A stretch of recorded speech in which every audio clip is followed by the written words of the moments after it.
but we appreciate it, and we know that many people are very, very committed to this issue. A colleague passed me in the corridor about an hour ago, and they said, "You do know you're going to a session with a minister and a princess. Where's your jacket and where's your tie?" And I said, "You don't know the minister and you don't know the princess." So I'm here without jacket and tie because of their reputation. That must be yours. Folks, on a more serious note, I arrived in this beautiful, tolerant city on Wednesday night. And since Wednesday night, worldwide, some 4,950 women and girls have become infected with HIV and AIDS, with HIV. And in the time that we will be here before we leave at the end of the session, worldwide a further 60 will become infected. Those are not acceptable figures. And I think we've heard that a lot during the conference. We've heard it in particular from two people on my left, the minister and the princess. And so that's part of the commitment that people have made, is to making this conference a place where something changes and we do something differently. I have an amazing panel here, and I will introduce them one by one rather than up front, but to open us, Princess Mabel of Orange, who I was told to call an advocate on HIV and AIDS, but quite frankly, we know her better than that. She's not just that. She's an advocate for women and girls, and in particular for girls. She was the initiator of Girls Not Brides, and there's a list of many, many other achievements that go on. But those achievements can be summed up by commitment. So for her commitment, we thank her, and for her commitment, we ask her to open this very important session. Mabel, thank you. Thank you very much, and it's a great pleasure to be here with you. I'm aware that some of you might have heard my remarks during the opening ceremony yesterday, and I apologize if some of what I will say might be repetitive, although some messages are so important they should be repeated 1 billion times. But I will also be talking, I think, a bit more about the issue that is really close to my heart, and that is this link that we know so little about HIV and child brides. So you were mentioning the numbers of how many girls are getting and women are getting infected while we sit here. Well, also while we are sitting here, every 3 seconds somewhere in the world a girl's getting married before the age of 18, which is an absolutely horrific number. So if every hour you have 20 women or girls, adolescent girls getting infected by HIV, every hour it's about, I believe, 1,300 girls who are getting married before the age of 18, which adds up to 12 million girls every year across cultures, countries, and religions. It's truly everywhere. And when you look at, we know very, very little about the links between child marriage and HIV. And that is, I think, partially because girls have been ignored for too long in the HIV agenda. And I think it's because child marriage has been ignored for far too long. Until about a decade ago, there were very few organizations and individuals actually working on the issue. So lesson number one is that we really need to do much more research. But what we do know is that it seems that both phenomena are driven by similar situations. Girls not being in school, families being poor, all kinds of issues around sexuality, and underlaying it all, this tremendous and horrible thing of gender inequality. And that makes that girls are vulnerable to HIV, as we've been talking about.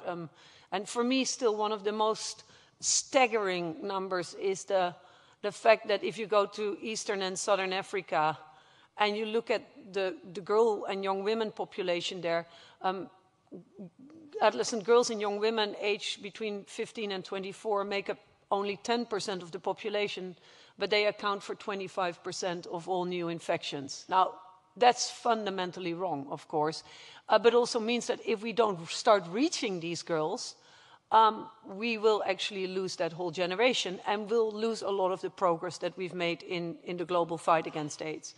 Now, so the drivers are similar for child marriage and HIV, but then what we find is that in some places, girls seem to be particularly vulnerable to, child brides, seem to be particularly vulnerable to HIV infection. And that's not always the case. For example, in South Africa, there are very high rates of adolescent girls getting infected with HIV, but child marriage rates are very low. But we know that in other places, there are places where if I am a 15-year-old girl married and sexually active with my husband, and my friend who is the same age is not married but also sexually active, the chances that I'll get infected are much higher. Which seems to be odd because we normally tend to think, I mean, I don't want to speak for you, but people normally tend to think that actually marriage protects against HIV, and in this case it doesn't. So why is that the case? That's because these girls, well, we don't know again, we don't have the research, but it seems that it is because these girls marry men who are older and have been sexually around. They have early sexual debuts, but also more frequent. When you're in a married situation, it's harder to protect yourself. These girls, child brides, are more often the victims of domestic violence. And it's much harder for them to negotiate safe sex. Plus, they start getting pregnant, and therefore, you know, that there's proof that the risk of HIV infection increases during the pregnancy period and the postpartum period. So they are more, you know, these child brides start having babies at an earlier age. So there are all kinds of reasons why it seems that child brides are more vulnerable. So what do we need to do? I think we, first of all, need to, well, second, because the first one is we need to do more research and really find out what's going on and stop ignoring this issue. But I think we should also then, in our interventions on HIV, we should really start focusing much more on adolescent girls. And that is very easy said, and I know that is very hard to do. Because we might have thought, you know, reaching out to injecting drug users was difficult, or sex workers was difficult, and I know that's difficult because I've worked on these issues. But these girls, and especially girls who get married, they disappear. They're out of school, they're often then in their in-laws' families, they might not even get access to health facilities. They are incredibly hard to reach. Now, people being hard to reach, it doesn't mean that we should not try to reach them. It just means that we need to become more innovative and smarter in actually how to get them. And there, I think what we also need to do is really go beyond the medical. I mean, we have to move out of the clinics. We have to try to go into the communities, into girls' clubs, into schools, to try to reach these girls, married or unmarried. And we need to, in the approaches we give them, the services we give them, we need to start looking at them as integrated human beings. We can't on Mondays deliver them HIV prevention services, and on Tuesdays, against gender violence services, and on Wednesdays, the child marriage counseling. I mean, these girls are integrated human beings. They're holistic beings. So the services they deserve should be holistic. And we should get much smarter about that. Because we now hear, for example, stories where girls protect themselves against pregnancy, but then wherever they get their means for not falling pregnant, where they get them from, they don't get HIV counseling. Well, that's idiotic, it seems to me. Similarly, I hear horror stories about how girls, do go to school, but then the schools refuse to do sexuality education or HIV counseling. So the girls have to walk down the road to a mobile clinic. But guess what? The aunties are sitting out there looking at which girls are going in. Or what do you hear then? I mean, yesterday there was this girl talking about how once she is, I think she was 14 or 15, she gets into the mobile clinic to get sexuality services, contraceptives, maybe HIV testing. And what happens? She's being yelled at. What is she doing there? Being her age, what does she want to have to do with sex? Now, if the healthcare worker who is supposed to actually help her starts yelling at her and chases her away, that's not going to diminish the risk that she might get forced to have sex that evening and might get actually infected. So we need to kind of go beyond the medical, but also become much more, I think, innovative and pragmatic in how we reach these girls. And I'm a big believer in pragmatism. Being Dutch, also life is too short not to be pragmatic if we want to create a change.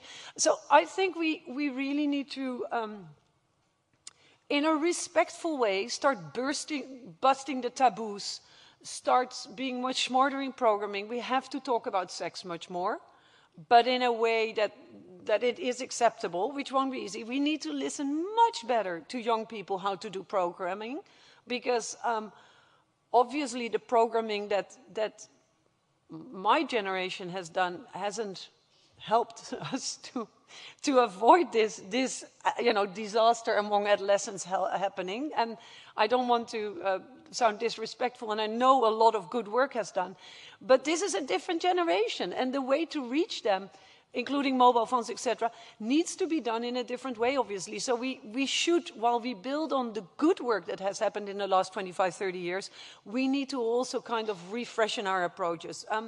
So I think that's what the challenge is, if we look at child marriage and HIV. And if I may be then doing a very a little plug, because we're going to actually dig into this issue much deeper in a session that starts tonight at 6:30. And I know that that there are some diehards among you that, after staying in this really fascinating session, might want to do another one. So if you have the appetite to do more of this kind of stuff, come to a session that I'm moderating with Debbie Burks from PEPFAR and with Peter Sands from the Global Fund and with some activists, etc., in the forum at 6:30. And in the meantime, with your permission, I'll go down. I want to stay for as long as I can for this session, because I think this is an amazing panel, and this, as you can hear, the subject is very close to my heart, but I will have to leave at some point. Thank you. Very much.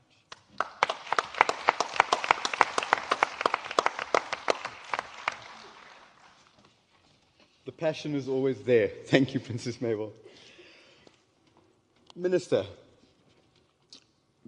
Burt has a portfolio far too long to go into in detail, but he is Minister of State for International Development at the Department of Foreign and International Development in the United Kingdom, and also Minister of State for the Middle East. We know of him by reputation from civil society as accessible, as someone who listens, as someone committed to aid, to family planning, modern contraception, HIV, SRHR, and women and girls. And the minister said that he would, rather than speak, as ministers very often do, he would rather ask a question and then listen and then reflect. So, Minister, thank you, and over to you. Thank you very much indeed. You're already asking a minister to do two unusual things. Firstly, listen, and then reflect. This is outside our normal parameters, Chair. You have to appreciate that. But I think the idea is that I'm doing so in company with a partner, and that is Zoe. And I think Zoe, I don't know whether, Chair, you're going to introduce Zoe, or whether you just want me to lead into what Zoe's got to say. But this will be a little bit of a conversation, because Zoe has much more to say than I do. But I can reflect on what she will put forward, because it will fulfill our criteria. But we thought this might be a slightly different way of doing it. Minister, I will introduce her. Thank you. Zoe Kanengo is based in Lusaka, in Zambia. And she said to us before, she's not an activist, she's a medical student who does activism. I'm not sure what the difference is, but we're keen to hear. And she's been doing that since the age of 11. She's an award-winning activist. She's recognized in Zambia. She's recognized across the adolescent and young sector for working in SRHR and HIV. And there are too many other things to go into in a lot of detail. But her passion, her commitment, and her work with young people, and particularly young girls, is what brought her here. And so we're interested in the perspectives that she brings with us, which are not necessarily those of the recently young, the rest of us. Minister, back to you. Zoe, I think this is your spot. Okay. So for me, I decided to talk about what's disempowering and what's empowering for young women and girls, especially in Africa, because that's where I come from. So I talk to a lot of young girls about what they find empowering and disempowering. So I want to talk to you about how we raise girls, especially in Africa. You know, when we are born as girls in Africa, we are raised to be wives. So they tell you, wake up early because you have issues with your husband. They tell you, do this well because your husband won't be pleased.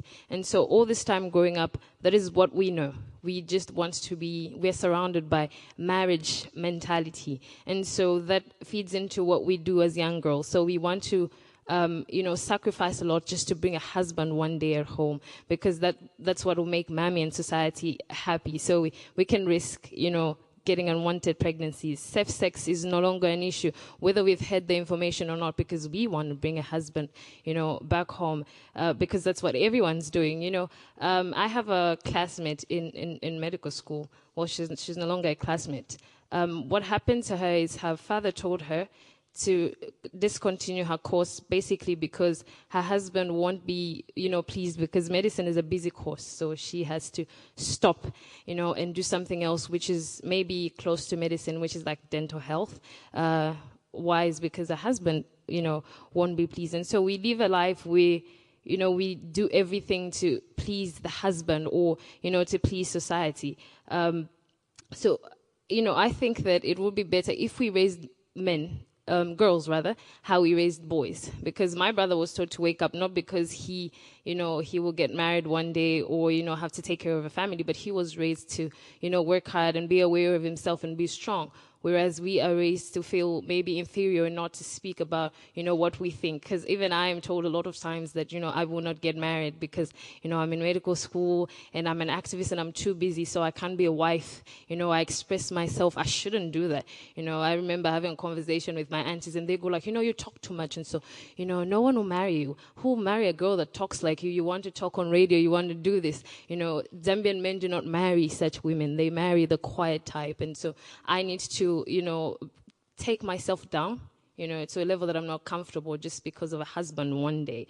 So we live a life trying to please somebody we've never seen and we don't know if we'll come. So, yeah, I think that is very disempowering for all of us as young girls because, well, it's not all of us maybe that are interested in a marriage one day.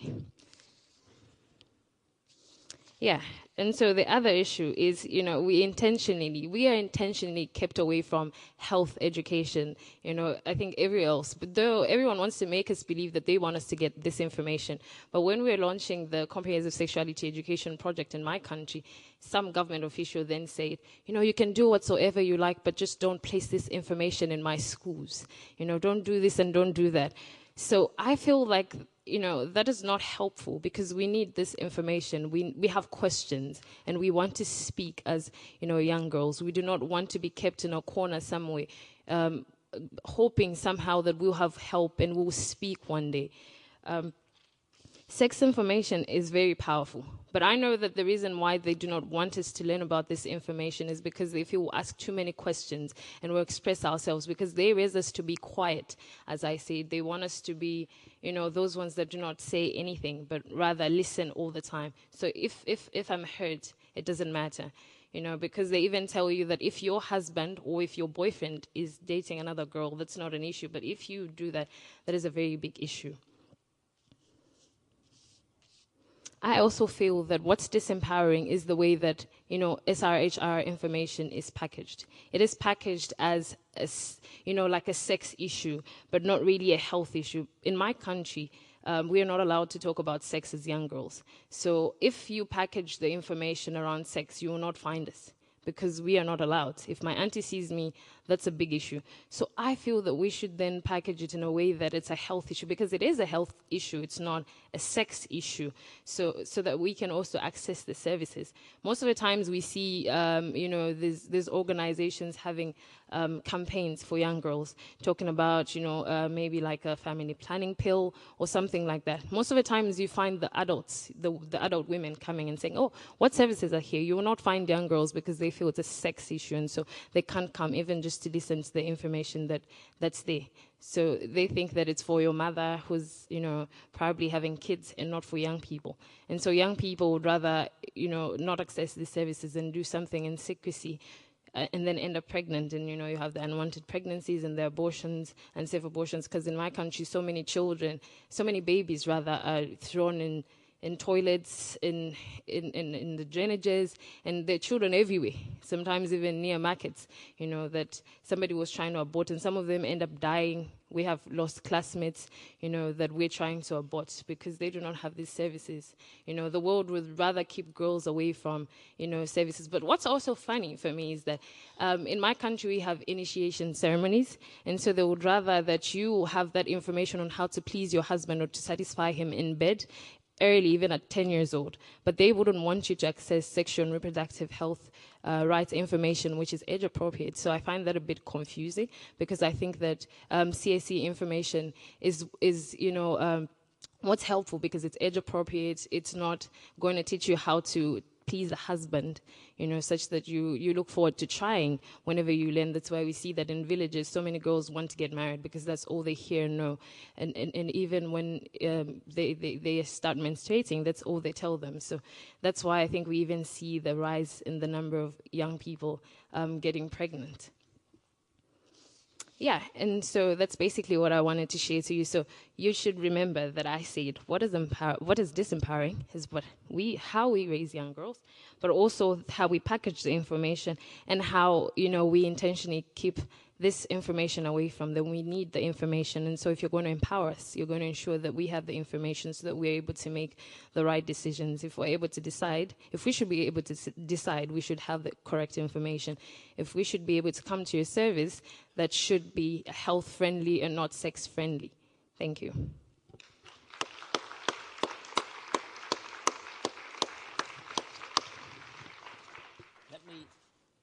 Let me reflect briefly and then ask one further question of Zoe, if I may. You provided a pretty comprehensive account of what damages expectations and what this empowers women. Firstly, there's men's expectations.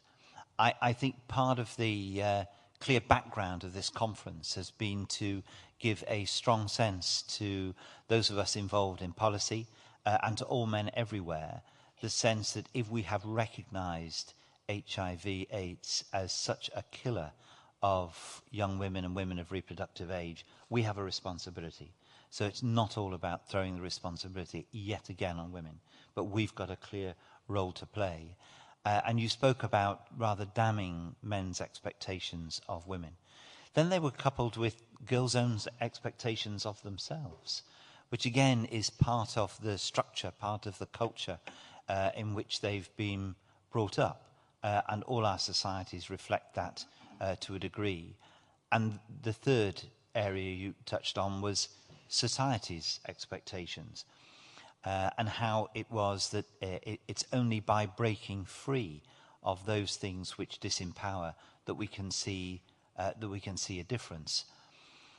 I think what we've learned over the years with the long degree of work on this has been to ask more probing questions of all of us and of our societies, because in many ways our societies think they do things that protect young women, but in actual fact it's just another way of suggesting some form of control that actually makes women weaker. But the key question I have for you is, having been brought up in this, how did you do it? And how did your friends do it? Because you're clearly operating as a young one now, as you say, a medical student and an activist. You're clearly operating with others. I think by just sharing your personal experience, you would make a difference for all the rest of us. How did you break out of this, and what can we learn from your personal experience? Okay, so, how did I do it? It was hard, but I just simply told my parents, explained to my family that I needed to make my own decisions. They can't make decisions for me, because whatever choices they make, I leave the bad decisions that, they might, try to create around me. I just decided to be the odd one out, because I knew that other young women needed, to be other young people needed somebody to advocate for them, because if we all keep quiet, no one will do something about it. So we need to talk and, let the world know what we want done. So I think that, for other young girls, it's just to speak out and try. Well, but I think it's really hard, because I know there are all these cultural barriers and, all these things. I was labeled for a long time in school the delinquent, the girl that didn't have respect, basically because I asked the questions. So I think that we just need to step out as girls. It'll be hard, but we need to step out. I know girls that, have done crazy things in the bid to ensure that, they can raise these issues. So I think it's just basically stepping out and defying the odds. There you have it, Your Highness, ladies and gentlemen. Create a generation of exceptional women like Zoe, and we've got the answer to the problem.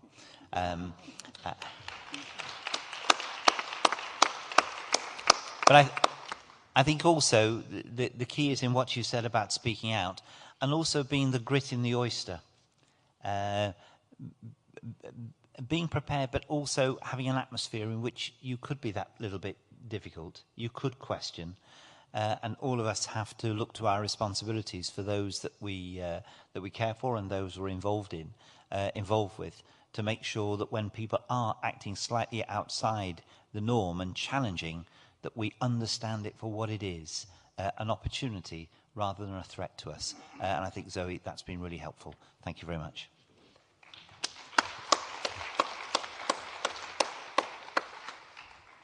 Thank you both. Minister, I know at some point you also have to move on to a next task, so when you need to, please do, and thank you.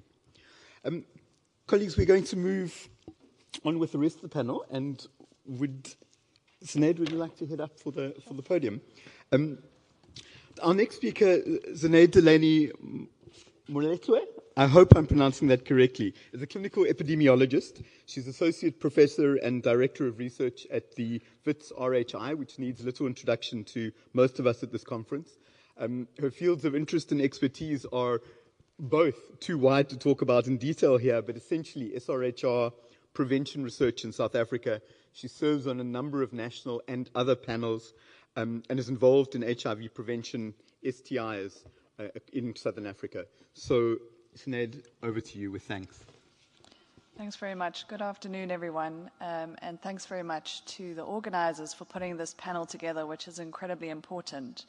I hope in the next 10, maybe 11 minutes to share with you some of the thinking that we've developed as part of the STRIVE consortium around how to consider approaches to HIV prevention programming, particularly for adolescent girls and young women.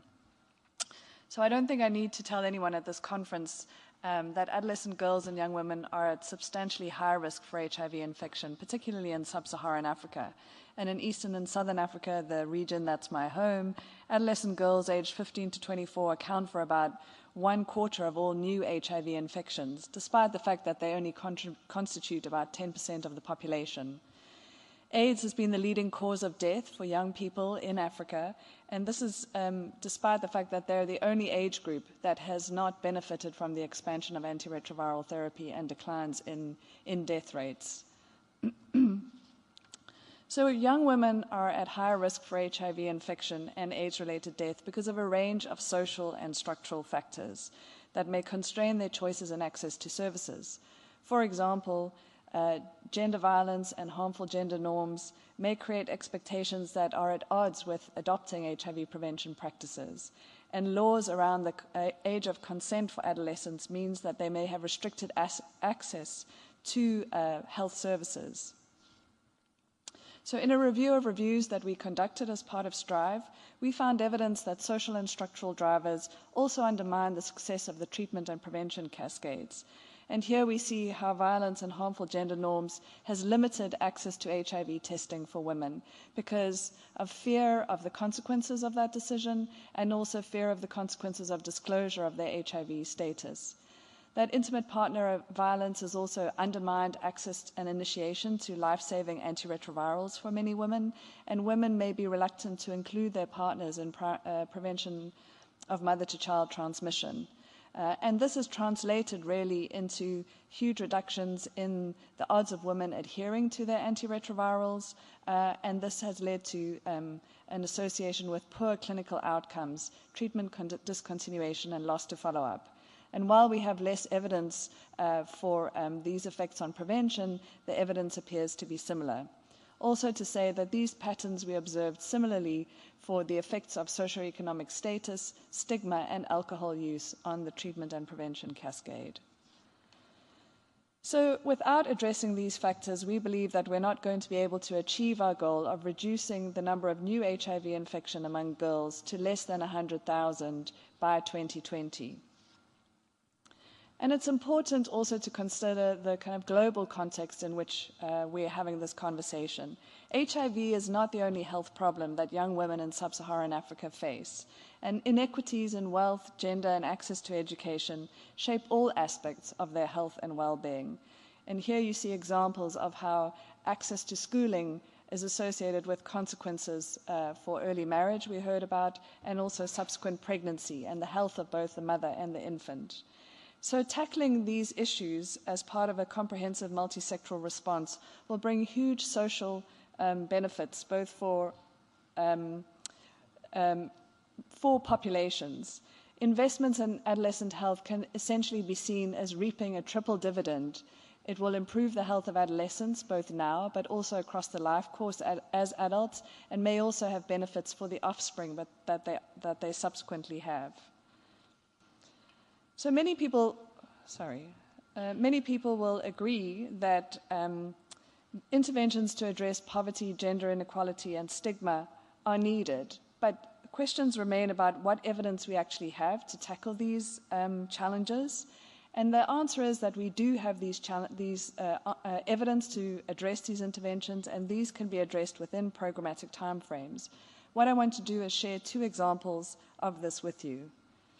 The first is the SASA program. This was evaluated as part of a cluster randomized controlled trial in Uganda of 8 communities, where the approach to community mobilization for changing harmful social and gender norms that perpetuate violence against women as well as increase their HIV risk was evaluated. The program was evaluated over a 4-year time frame and provided the following important results. So the first is that SASA demonstrated significant impacts on the occurrence of physical violence amongst those with a history of violence, and there was a 52% lower prevalence of violence. Changes that were also observed were attitudes towards the acceptability of violence, and lower levels of sexual concurrency were reported by men, as well as women's reported ability to refuse sex. There were also a number of promising community impacts that may not have achieved statistical significance but did suggest an important trend. So overall, there were lower levels of physical violence. The new occurrence of violence in relationships was lower, and community responses to women experiencing violence were more positive. And the important thing is that this intervention acted almost like a social vaccine. You didn't need to have direct exposure to benefit from the vaccine, and rather the intervention. And the cost was approximately $1 per day per activist supported, so achievable. The other example I want to talk about is the Zomba trial. This was conducted in Malawi and really evaluated the effects of a cash transfer on HIV incidence. What you can see is that the trial achieved a 64% reduction in HIV risk at the 18-month evaluation. But more importantly, we see the benefits of a single intervention on a number of social and health outcomes. So this evidence should really encourage us to think about integrated combination approaches to HIV prevention. But how can we begin to think about doing this in a way that's scalable? And so here is an example of how we've thought about it in the context of developing PrEP programs in the region. As we think of the program, we need to think of it as a prevention cascade where the steps that occur are ultimately the pathway to achieving successful uptake of PrEP and prevention of HIV infections. And what we can now do is consider, for example, how harmful gender norms might undermine each of those steps and how we can design interventions that may mitigate that undermining throughout the intervention. So layering evidence-informed interventions to maximize the HIV prevention of PrEP. But of course, the real challenge for us is to take some of this thinking to scale. And Julie is going to speak about dreams, but just to mention that in South Africa, we have a program, a 3-year program called She Conquers, which is really trying to take multi-sectoral prevention programming to scale. The goal of the program is to reduce HIV, to reduce teen pregnancy, increase school completion, decrease exposure to gender-based violence, and increase economic empowerment amongst young women. And it's targeted in 27 high HIV burden districts. And a number of the interventions go really far beyond HIV programming to increase access to livelihood options and education, as well as sexual and reproductive health and HIV prevention. So in conclusion, I think we all agree that there is an unmet need for HIV prevention in sub-Saharan Africa, particularly for adolescent girls and young women, and that despite significant advances that we've seen in the scaling up of treatment and prevention interventions in the region, biomedical interventions alone are not going to achieve the ambitious targets for HIV prevention. Fortunately for us, there's a growing body of evidence that structural factors can be addressed within programmatic timeframes and cost envelopes. And what we really need to do is think very carefully about how to combine these strategies in a way that we can optimize the treatment and prevention cascade and evaluate these at scale. I'd like to acknowledge the contributors to this talk and the STRIVE Consortium, which has really provided a focus for much of this thinking over the last 7 years.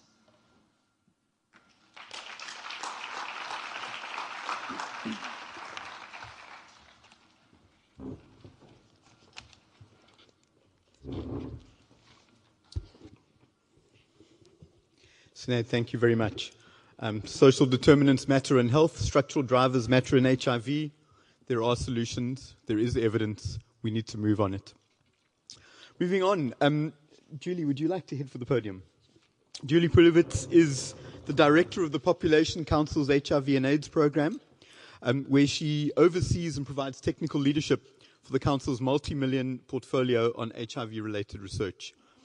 She's a world-renowned behavioral scientist, well over 20 years of experience in this field, particular interests, social and behavior change, gender, male engagement, and HIV stigma. Once again, as with everyone else, her list of both interest and accomplishments is longer than that, but I think we'd rather listen to her than to me talking about her. Julie, over to you. Thanks so much, and I'm so pleased to be invited to participate in the panel today on Girl Uninterrupted, and I'm going to be sharing a little bit of emerging evidence from the DREAMS partnership focused on adolescent girls and young women's HIV risk, highlighting the role of gender. So my colleagues and I at the Population Council have been working in the field of girl-centered programming for several decades, and we very much support many of the themes that have already been discussed here on the panel, that we need to address the girl holistically and all her needs, which would include HIV, gender-based violence, education, income, etc., and thus we should address the context in which girls and young women live so that we can improve these health and development outcomes. We're also aware that gender-based power dynamics underpin many different types of relationships, and in particular, power in sexual relationships has been linked explicitly, significantly, with violence, both sexual and physical, condom use, HIV incidents, untreated STIs, and many other topics. And that contributes to our high HIV risk and incidence rates among girls and young women.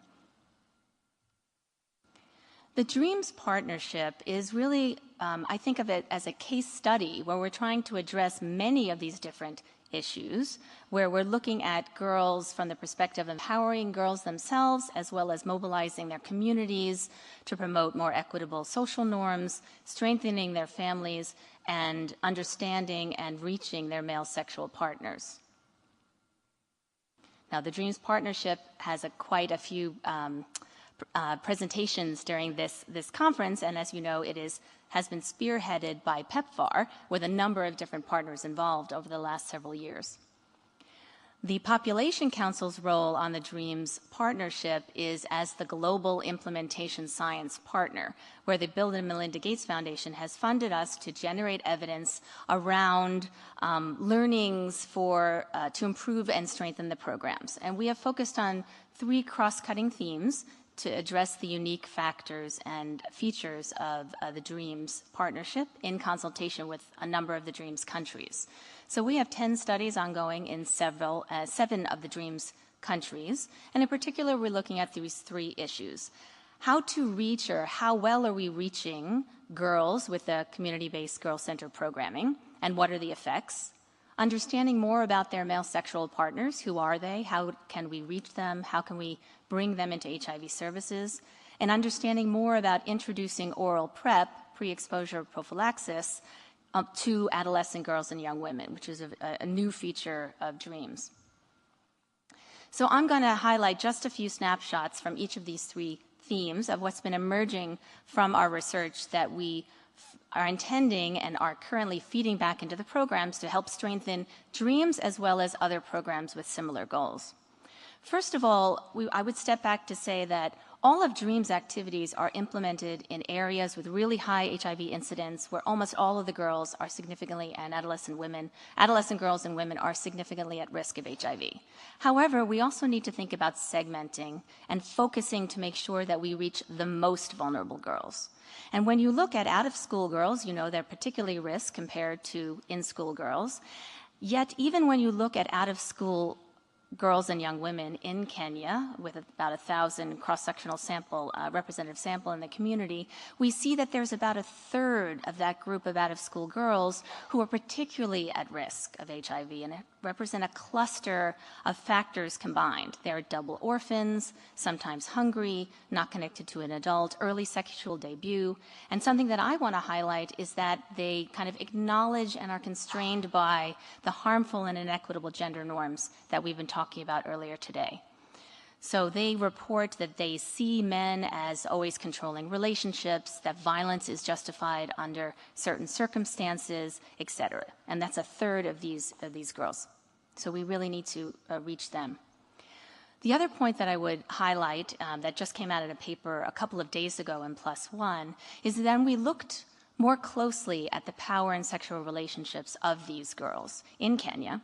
And we see and measured by the sexual relationship power scale. So here are three examples from that scale, which was developed about 20 years ago by colleagues and myself, and has been used widely now to look at these issues.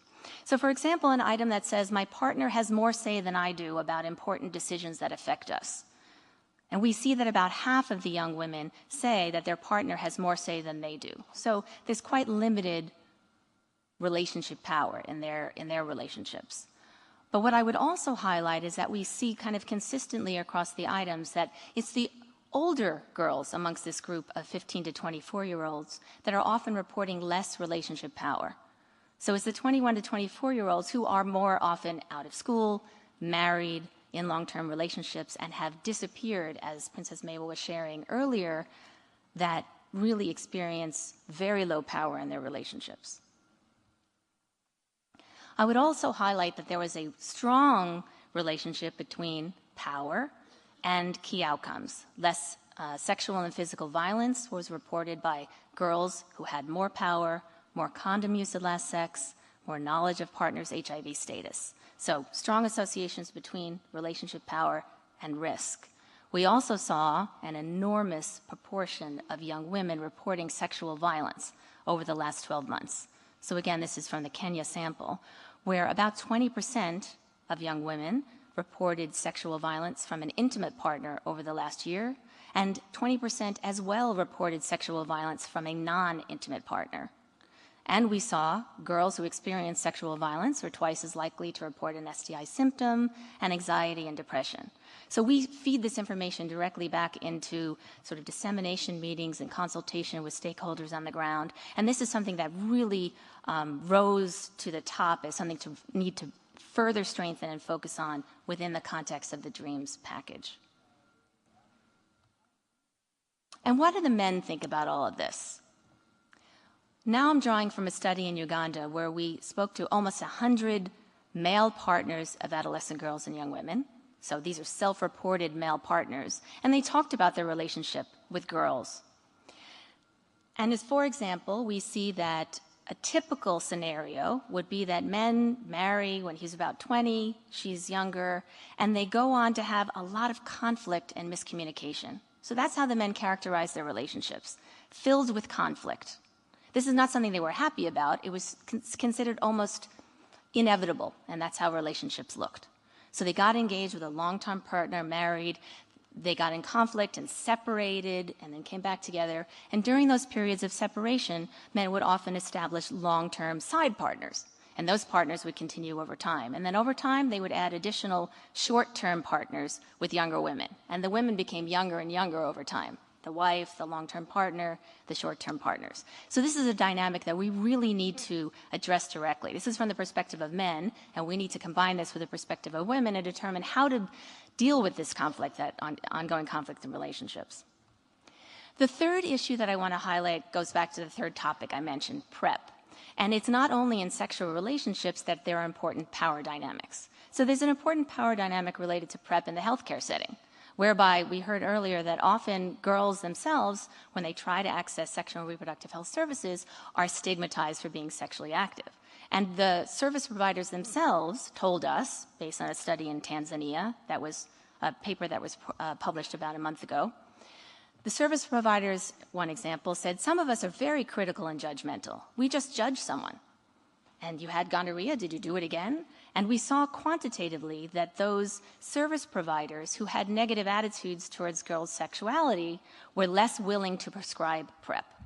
In addition, those who were worried about behavioral disinhibition, or were girls to access PrEP, they were to start engaged in more risky behaviors, were less willing to provide PrEP. So this is a dynamic that we really need to address as well. This is the last slide I have that's sort of content-oriented, which kind of brings us back full circle to think about how to address these areas. And you really need to think about the socio-ecological model here. So we published about a year and a half ago in Lancet HIV a framework for introducing PrEP for adolescent girls and young women as we're starting to think about this. And on the one hand, on the left side for you, when we're thinking about informed choice and effective use for PrEP for adolescent girls in the context of a comprehensive HIV prevention program, you have to take into account their characteristics, the partner dynamics, family dynamics, and as well as the community. And on the other side, having access to PrEP, you really need to take into account the service provider context, more about provider dynamics, the health system, and the political landscape. So important to take all of this into account. And to me, last slide, implications for all of this and next steps. So I think we're highlighting here that gender-related dynamics accentuate HIV risk and inhibit service use, even in the context of dreams for these young women. And then unpacking these relationships can really provide useful insights so we can strengthen programs as they go on and in the future. I would also highlight that we really should be more consistently measuring these power dynamics in programs so we can see when they shift and how they relate to the outcomes that we care about. And in addition, I would also highlight that phase 2 is ongoing of the implementation science work. And in that phase, we're really going to be looking at the effects of the programs and seeing what worked, when did it work, for whom and why. And so we look forward to sharing these upcoming findings as well. So I just want to highlight my co-author and the Full Dreams team. There are many of us who've been engaged in these studies over the last few years. Thank you very much.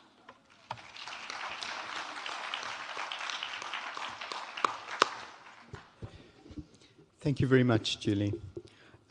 Ravi, would you like to head for the podium? Ravi Verma, colleagues, ladies and gentlemen, friends, heads the Asia office of the International Center for Research on Women, the ICRW. For the past 2 decades, he's worked in SRHR. Particular set of interests, again, long, but let me sum up. Gender, men, masculinities, SRHR, HIV. His work has led to a 10-year program called the Research in Sexual Health from Theory to Action. And it's based in Mumbai and looks at issues of violence, gender equity, men, boys, women, and girls. Ravi, over to you. Thank you. Thank you very much. Thanks for having me here.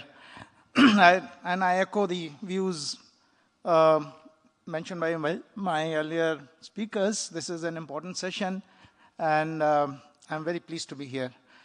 What I want to do is, in next about 10 minutes, to share with you a body of work that ICRW and partners have done with young women, men, boys, and girls, essentially to promote gender equality, and at the bottom of that program, to enhance the agency, voices, and visibility of those who come from completely disempowered section of societies and groups. So what I want to emphasize is that our conceptualization of disempowerment comes from the fact that there are multiple drivers of disempowerment, and they operate at multiple levels.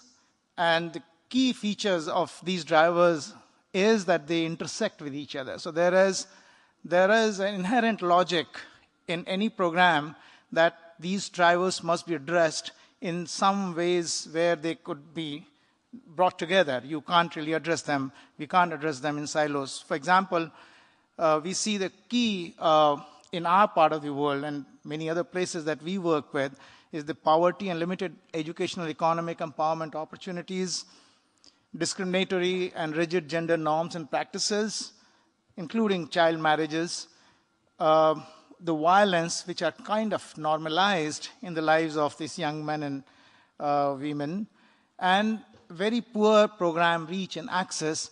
They all contribute to the fact that those who are marginalized, they continue to remain disempowered and don't access neither the services nor the sense of voice and agency. So what we have done over the past about 10 years, the ICRW and partners have been engaged in a process of evolving our own strategies, working around issues of young boys and young girls empowerment, working within the institutional framework, work with them individually within the workspace, within the educational spaces and home spaces.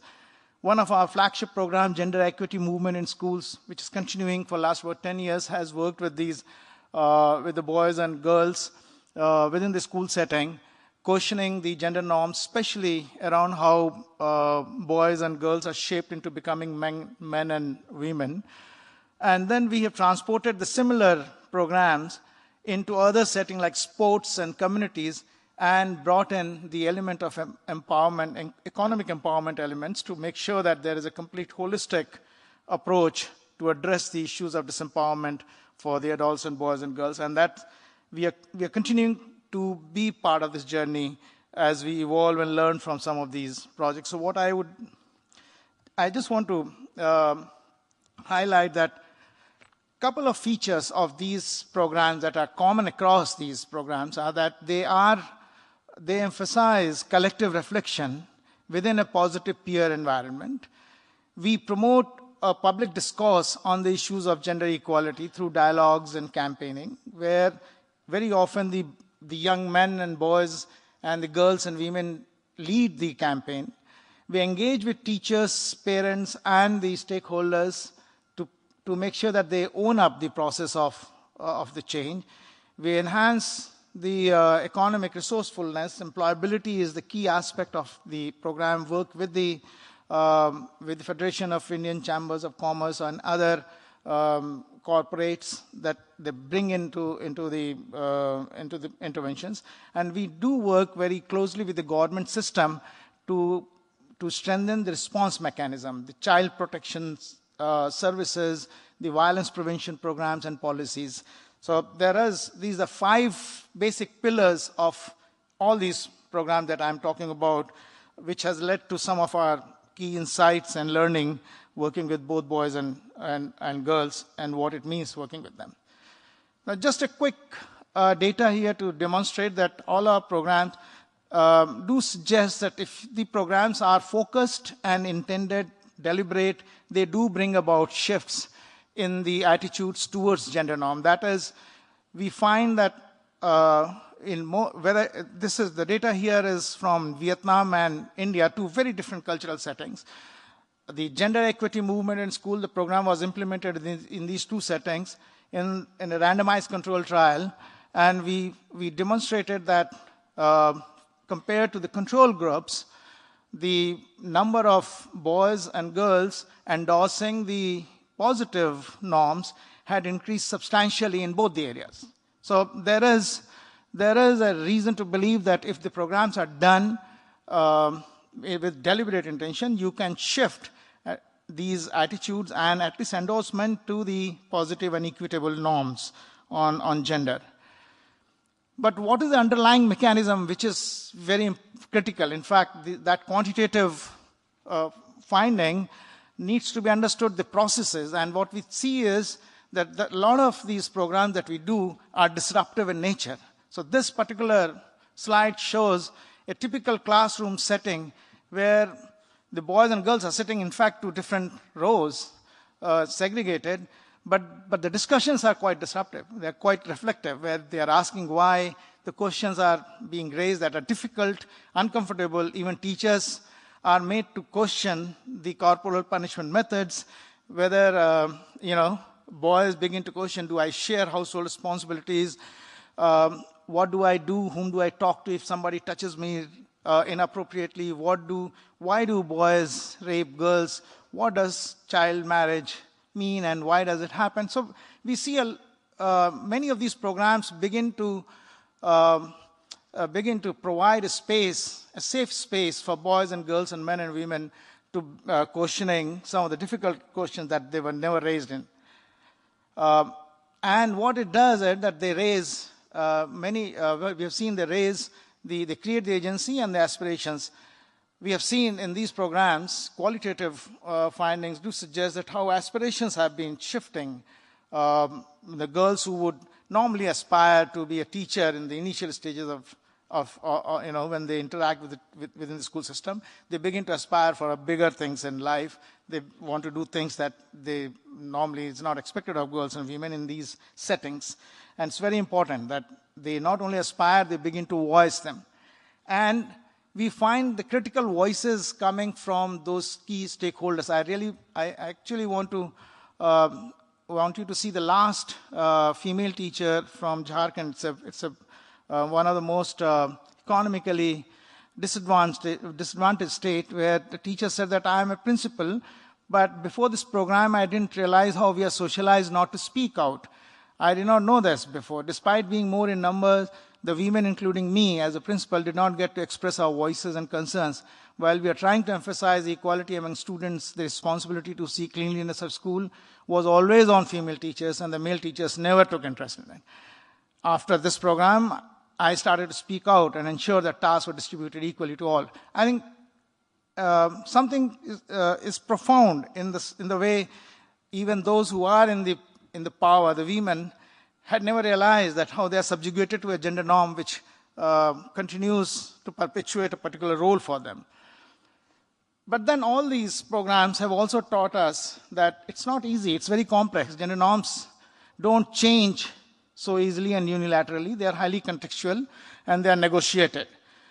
We teased out different components of the norms, the scale that we used, the components of norms, like what Julie was just now describing.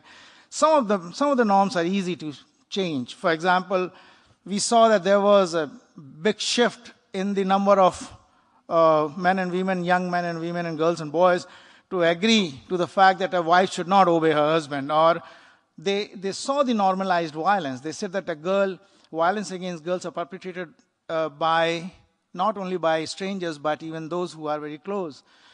But then the attitude to norms that perpetuate the gender roles typical don't change so easily. So we did not see much of a shift in the number of people agreeing to the fact that women's primary role is homemaking.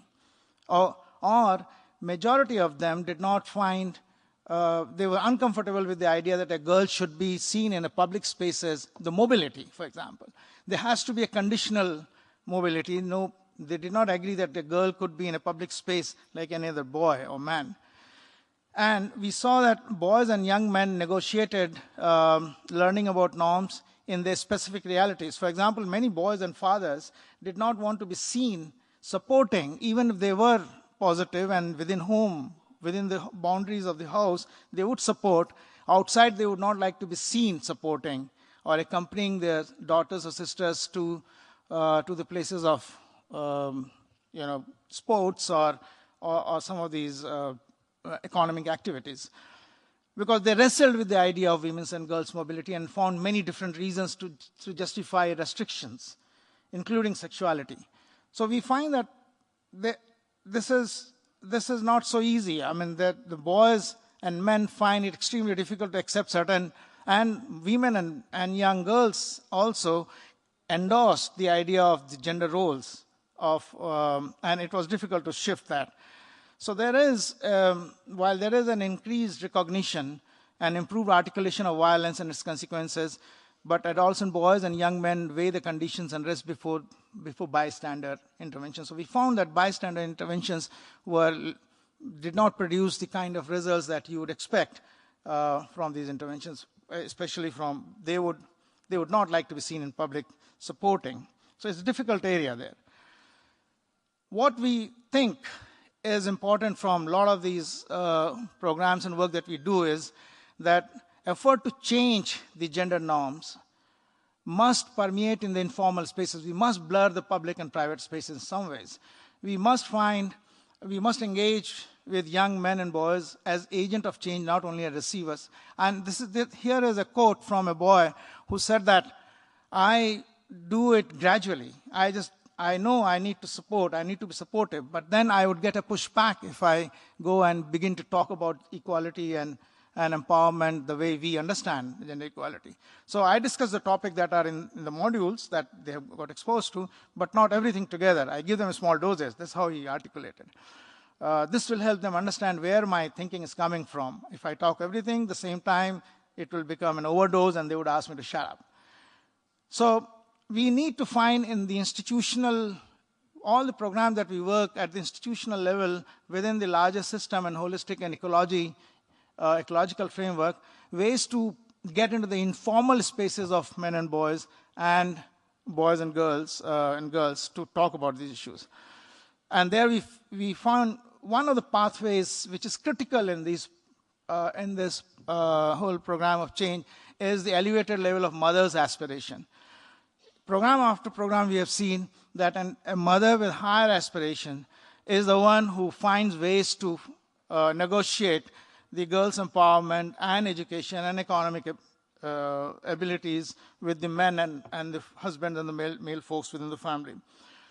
And therefore, we feel that most programs that we work on collective agency must build the individual agency within this kind of collective agency to provide for that space of negotiation. I think these are some of the learning that are emerging from our findings, and we are continuing to build that into our programs, and I will continue to learn from these programs. I thank all my collaborators and all the funders and donors and the partners who have worked with us, including young women and men who are our fellow travelers in this journey of change. We think it's a journey, long-term journey that we are working on, not a time-bound project.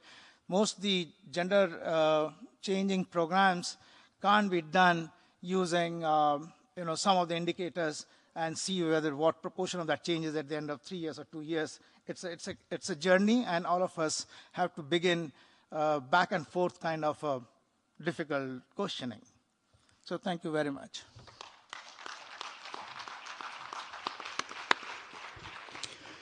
Thank you, Ravi.